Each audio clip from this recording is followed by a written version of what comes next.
Hi, welcome to video 8.3a part 1, Introduction to Trig Integrals, Sine and Cosine. Sine and cosine. These little squiggles represent exponents. For the most part, they'll be positive integer exponents. So it's either a product of sine and cosine, each to a power. They could both be even, both be odd, one even, one odd, or just sine to a power, could be even or odd, or just cosine. So we're going to start with the sines and the cosines. When we're done with that, we're going to look at the ones which are products of tans and secants to various powers, cotans and cosecants, just tan, just cotan, just secant, and just cosecant. But we'll get to that in 8.3b. So for now, we're going to look at products of sines and cosines. And the big thing here is that you're going to be trying to decide what is a good trig du. What is a good duh? So remember, the derivative of sine is cosine, the derivative of cosine is negative sine, the derivative of tan is secant squared, derivative of cotan is negative cosecant squared, derivative of secant is secant tan, derivative of cosecant is negative cosecant cotan. But we're interested in sine and cosine. So a good thing to pull off would be a single power 1, either sine or cosine, from whichever one has an odd exponent. And you'll see why we're going to pull it off from an odd exponent. So here's an example. The integral of sine to the fourth x times cosine cubed x. So the cosine is the one with the odd exponent. So if you have one with an odd exponent, you will pull off a single off of that. So I purposely break up cosine cubed of x into cosine x times cosine squared of x. Now notice I'm going to put the dx over here. Notice how I'm putting these parentheses to separate out my du. At this point, if you're dealing with a du of cosine x, that means you'd like the rest of this to be in terms of sine, because the derivative of sine is cosine. We already have sine to the fourth, so the object of the game now is to get rid of the cosine squared x and replace it in terms of something that's in terms of sine.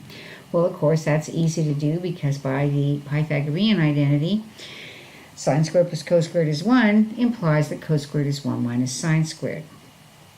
At this point, you're going to distribute. You'll have sine to the fourth x minus sine to the sixth x. And keep in mind that this is your du, and sure enough, you have u to the fourth minus u to the sixth du.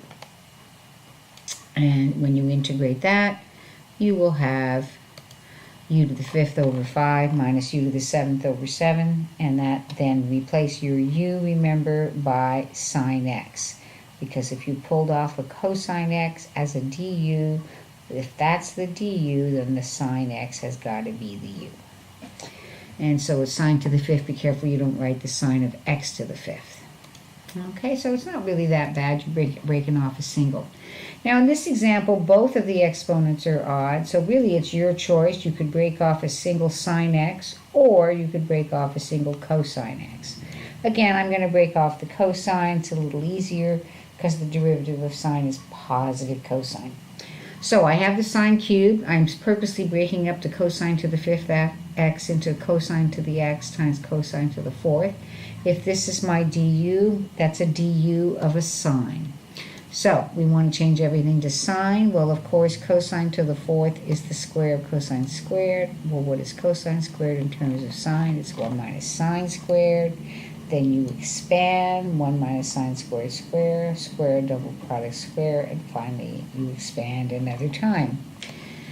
Okay, so that'll give you the following. Basically what you're looking at is, since this is your du and cosine x dx is the derivative of sine x, your u here is sine x, so you have u cubed minus 2u to the fifth plus u to the seventh, which will give u to the fourth over 4 minus 2u to the sixth over 6 and plus u to the eighth over 8.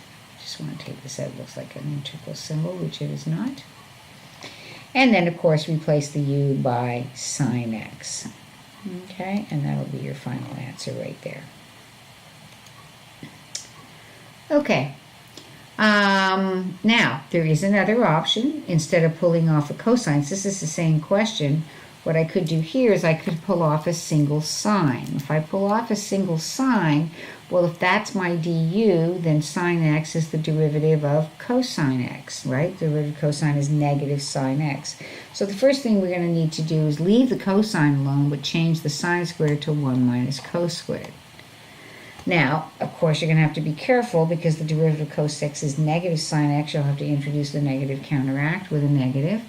You're now looking at negative the integral of u to the 5th minus u to the 7th du, which will be negative u to the 6th over 6 minus u to the 8th over 8th, and then I'm just replacing the u's by cosine x. And then when you multiply through, they change orders. And your final answer is that.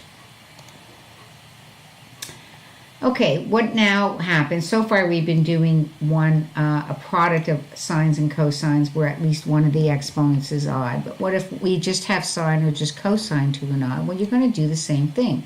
You're going to pull off a single. So you're going to replace cos cubed by cos x times cos squared x. Again, that's your du, which is the derivative, it's missing the minus, but it's the derivative of sine. So you'll replace cos squared, oh, so tired, by 1 minus sine squared. Now, you're then going to multiply this through, because it's important here that you understand that this term doesn't have a cosine, so you will have to, a sine, so you will have to multiply through. You'll get integral cosine x dx minus integral sine squared x dx. Well, this is a straightforward integration. It's just sine x. This, on the other hand, is minus the integral of u squared du, because cosine is the derivative of sine. So that's something you already knew how to do. So it's sine x minus sine cubed x over 3 plus c.